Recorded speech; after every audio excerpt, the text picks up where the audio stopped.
Welcome back dear friends, गुरुजी English classes में आपका हार्दिक स्वागत है। लेकर आया हूं आपके लिए एक मजेदार एक्सरसाइज जिससे आप बहुत कुछ सीखेंगे, राइट। तो चलिए शुरू करते हैं बिना किसी इंतजार के। प्रैक्टिस एक मैंने सेक्शन बनाया है अलग से जहां पर हम प्रैक्टिस किया करेंगे, राइट। और आज इस प्रैक्टिस में लेकर आया हूं पहला वीडियो है 10 multiple choice questions for English student. और इंग्लिश स्टूडेंट जब मैंने लिखा है तो फिर ये मतलब कहीं भी हो, कोई भी स्टूडेंट हो, चाहे 4th क्लास का, चाहे IELTS का, चाहे कॉम्पिटिटिव इंग्लिश का, ये सभी के लिए समान रूप से उपयोगी है, right. This is equally useful for all standards of English students, right. तो चलिए ज्यादा ज्ञान ना देते हुए आगे शुरू करते हैं। 10 क्वेश्चंस, ओके, आंसर्स के साथ बहुत सारा डिस्कशन मैं करने वाला हूं आपसे, तो चिंता वाली कोई बात ही नहीं है। Number 1, what is the correct order of the basic sentence structure in English. Basic sentence structure जो होता है इंग्लिश लैंग्वेज में, उसका सही ऑर्डर क्या होता है, सही क्रम क्या होता है। ए कहता है वर्ब पहले आता है, सब्जेक्ट बीच में आता है और ऑब्जेक्ट बाद में आता है। बी कहता है सब्जेक्ट पहले आता है, वर्ब बीच में आता है और ऑब्जेक्ट बाद में आता है। और सी ऑप्शन कहता है ऑब्जेक्ट पहले आता है, सब्जेक्ट बीच में आता है और वर्ब बाद में आता है, राइट। और मुझे पता है कि आपको भी पता है कि जो ऑप्शन है बी, ये बिल्कुल सही ऑप्शन है। तो बी ऑप्शन को हम यहाँ पर इंपॉर्टेंट कर देते हैं। ये एकदम सही जवाब है, सब्जेक्ट वर्ब ऑब्जेक्ट। सब्जेक्ट सबसे पहले आता है, फिर वर्ब आता है और फिर ऑब्जेक्ट आता है। ऑसम। इससे आपके दिमाग में एक बार और ये बात बैठ गई कि this is the basic sentence structure in English. Number 2, which of the following is an example of an auxiliary verb. इन तीनों में से प्ले एक शब्द है, एक शब्द है इज, एक वर्ड है बुक। इन तीनों में से ऑक्सिलरी वर्ब क्या होता है। तो भैया पहले तो ये समझ लो कि ऑक्सिलरी वर्ब क्या होता है, क्योंकि मुझे खुद ये 4, 5, 6 साल तक तो समझ में नहीं आया था। इनफैक्ट 10 साल से ज्यादा कि ऑक्सिलरी क्या होता है मुझे खुद ही समझ में नहीं आया था। तो ऑक्सिलरी समझ लीजिए। ऑक्सिलरी कुछ नहीं होता, ऑक्सिलरी मीन्स होता है सहायक, हेल्पिंग, सहायता करने वाला। सहायता करने वाला वर्ब कौन सा है। तो प्ले तो मेन वर्ब है, इससे तो काम का होना पता चल जाता है। इज है, किसी चीज का होना बता रहा है। और बुक किताब है, तो बुक तो वर्ब ही नहीं है। प्ले से ठीक ठीक काम का पता चल रहा है, बच्चा इज, तो इज ही सही आंसर है। तो ये एक ट्रिक है कि 3 ऑप्शन है, 2 हमें पता है कि है नहीं, तो तीसरा बचा हुआ है। ये एक ट्रिक है, राइट। बट अगर सही नॉलेज है तो आपको पता भी होना चाहिए कि इज एक हेल्पिंग वर्ब है, is an auxiliary verb, is an auxiliary verb, right. Awesome. कोई भी कंफ्यूजन हो, कोई भी दिक्कत हो, कोई भी डाउट हो, कोई चीज मुझे मेरी बुरी लगे तो कमेंट करके जरूर बताना। अपन मैदान में चौड़े में हैं, राइट। अनुभव बहुत है, सब्सक्राइबर कम है तो वो आप बढ़ा दोगे, राइट। सब्सक्राइबर हमें मिलियंस में लेके जाने हैं, अनुभव पूरा है।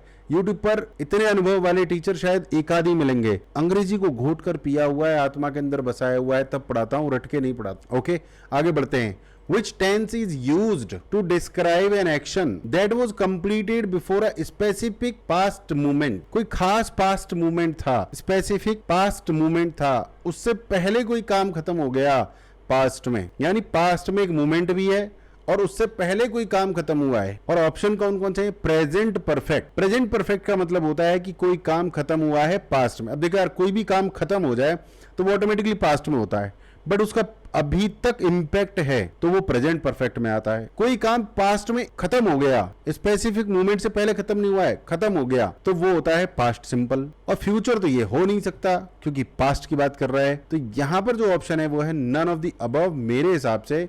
बट ये जो क्वेश्चन मैंने लिया है ये कहीं से मैंने चेपा है, सारे क्वेश्चंस मैंने चेपे हुए हैं, बट मैं इनको आपके साथ डिस्कशन करके बताने वाला था। तो नन ऑफ दी अबव है मेरे हिसाब से, बट मैं इसके ऊपर और दिमाग लगाऊंगा क्योंकि जहां से भी मैंने क्वेश्चन लिए हैं तो उसने जो आंसर बताया है वो बताया है प्रेजेंट परफेक्ट। प्रेजेंट परफेक्ट क्यों बताया है, जबकि पास्ट में एक मूवमेंट है और उससे भी पहले पास्ट में कोई काम हुआ है। जब पास्ट में एक मूवमेंट होता है और उससे पहले कोई काम होता है तो पास्ट परफेक्ट का इस्तेमाल होता है, प्रेजेंट परफेक्ट का इस्तेमाल नहीं होता। तो करेक्ट आंसर यहां पर होगा पास्ट परफेक्ट मेरे हिसाब से। देखो मैं गलत भी हो सकता हूं, यहां पर मुझे वाकई बहुत तगड़ी कंफ्यूजन है, 20 साल से पढ़ा रहा हूं। बट पास्ट में कोई मूवमेंट है और उससे पहले भी कोई काम हुआ है तो पास्ट परफेक्ट में चला जाता है, वो प्रेजेंट परफेक्ट में नहीं आता है। आगे बढ़ते हैं। Number 4, Which of the following sentences use the correct subject verb agreement? इन तीनों sentences में से सही subject verb agreement किसका है, यानी subject और verb का तालमेल सही है।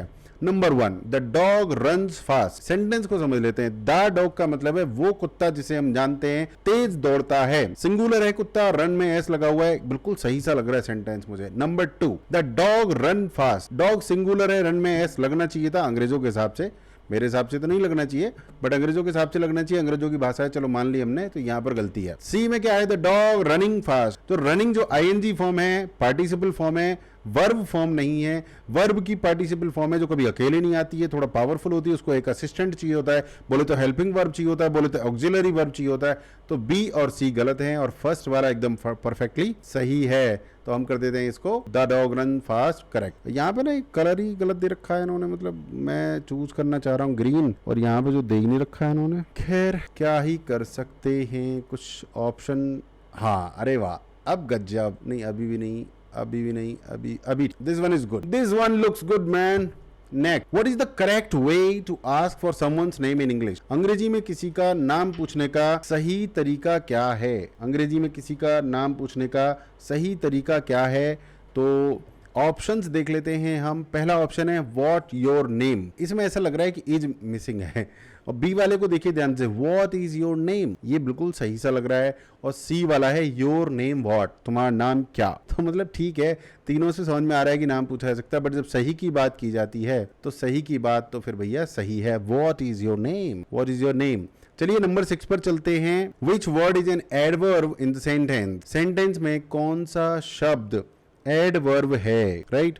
तो पहला शब्द है शी। शी तो भैया डूअर है, प्रोनाउन है, किसी लड़की महिला के लिए शी प्रोनाउन है। सिंग्स, सिंग्स एक वर्ब है, क्या काम हो रहा है उसकी बात हो रही है, गाना गाया जा रहा है। कैसे गाया जा रहा है ये बात करता है एडवर्ब। तो ब्यूटीफुली, तो ब्यूटीफुली जो है वो हमारा एडवर्ब है। तो कोई काम कैसे होता है या किसी की क्वालिटी कितनी है उसकी बात करता है एडवर्ब। एडवर्ब को अगर ध्यान से आप देखो तो एड का मतलब होता है एडजेक्टिव और वर्ब होता है वर्ब। जो एडजेक्टिव की और वर्ब की बात करे वो एडवर्ब कहलाता है। ऐसे ही थोड़ी अंग्रेजों ने रख दिए थे, हमसे बड़े जुगाड़ू थे अंग्रेज। हमें भारत देश को बदनाम किया जाता है जुगाड़ के लिए, हमसे ज्यादा जुगाड़ किया है अंग्रेजों ने। एडवर्ब अंग्रेजों का जुगाड़ है, राइट। आगे बढ़ते हैं दोस्तों और देखते हैं क्या कह रहा है। विच of the following sentences uses the correct order for a question. एक सही सवाल, क्वेश्चन पूछने के लिए सही शब्दों का ऑर्डर कौन से सेंटेंस में। There are 3 sentences, you like ice cream, ice cream you like, do you like ice cream.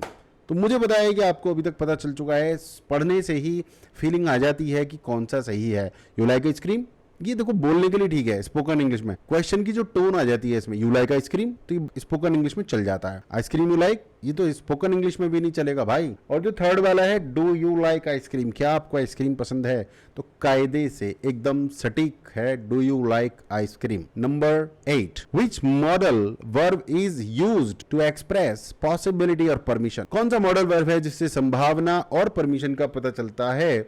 तो देखते हैं ऑप्शन क्या है। पहला ऑप्शन है कैन। कैन माने होता है एबिलिटी, काबिलियत, कैपेबिलिटी। विल माने होता है प्रॉमिस, वादा, पक्की बात। हैव माने होता है पास में होना। तो पॉसिबिलिटी और परमिशन तो किसी से भी नहीं है, ठीक है जी। यहाँ पे आंसर होगा नन, नन होगा। और करेक्ट आंसर होगा जी पॉसिबिलिटी के लिए मे। आज बारिश हो सकती है, तो पॉसिबिलिटी के लिए आता है इट मे रेन टुडे। आप मुझे एक चीज बता दो कि क्या यहाँ पर हम कह सकते हैं इट कैन रेन टुडे। जो महोदय, बड़े बड़े महोदय ये कहते हैं कि भैया कैन का इस्तेमाल पॉसिबिलिटी के लिए होता है, तो क्या वो इट कैन रेन टुडे बोल सकते हैं? नहीं बोल सकते। वो आज आ सकता है, राइट। तो ही मे कम टुडे होगा। ही मे कम टुडे का मतलब है संभावना। और अगर हमने गलती से बोल दिया ही कैन कम टुडे, तो इसका मतलब है उसके अंदर काबिलियत है, उसके पास गाड़ी है, पेट्रोल है, पैसा है, समय है। ही कैन कम टुडे मतलब है काबिलियत है, और ही मे कम में मतलब है संभावना है। तो इसका जो आंसर है वो है none. Okay, can, will, have, तीनों में से कोई भी पॉसिबिलिटी और परमिशन की बात नहीं करता। आगे बढ़ते हैं। What is the past participle form of the verb eat. Eat का पास्ट पार्टिसिपल क्या होता है? पास्ट पार्टिसिपल होता है वर्ब की थर्ड फॉर्म, जो कि एडजेक्टिव की तरह काम करता है, राइट। एट सेकंड फॉर्म होती है, ईटिंग आईएनजी फॉर्म होती है, ईटन ये वर्ब की थर्ड फॉर्म है। Eat, ate, eaten. So eaten is the correct answer, right? What is the correct pronunciation of the word? मुझे पता ही नहीं है तो क्वेश्चन ही पूछा है। SCHEDULE, इसका जो सही उच्चारण है वो क्या है? पहला है शेड्यूल, दूसरा है स्केड्यूल, तीसरा है स्केड्यूल तो ये इसके ऊपर तो काफी बहस होती है, बट इंडिया में बोला जाता है शेड्यूल, शेड्यूल। तो ये वाला है जो पहले वाला है वो सही है, बस में आपको डी वगैरह नहीं दिख रही होगी, बट इसको ऐसे भी बोला जाता है शेड्यूल, शेड्यूल। और अमेरिका में बोला जाता है स्केज्यूल, स्केज्यूल, स्केजूल। ओके, तो कुछ भी बोल सकते हो, समझ में आना चाहिए आपको, बट इसका जो सही आंसर है वो फर्स्ट वन है, इंडिया के हिसाब से शेड्यूल। ओके, तो ये थे दोस्तों 10 multiple choice questions for English students. I hope आपको ये वीडियो अच्छी लगी होगी। Please let me know in the comments आपको कौन से नए टॉपिक पर वीडियो चाहिए, मेरी स्टाइल आपको कैसी लगी। अच्छी लगी तो लाइक कर लीजिए, सब्सक्राइब कर लीजिए, बेल बटन को क्लिक कर दीजिए, क्योंकि अगर आप बेल बटन को क्लिक नहीं करोगे तो समझो आपने चैनल को सब्सक्राइब ही नहीं किया है। मिलता हूँ आपसे अगली वीडियो में, तब तक के लिए नमस्कार, जय हिंद, जय भारत।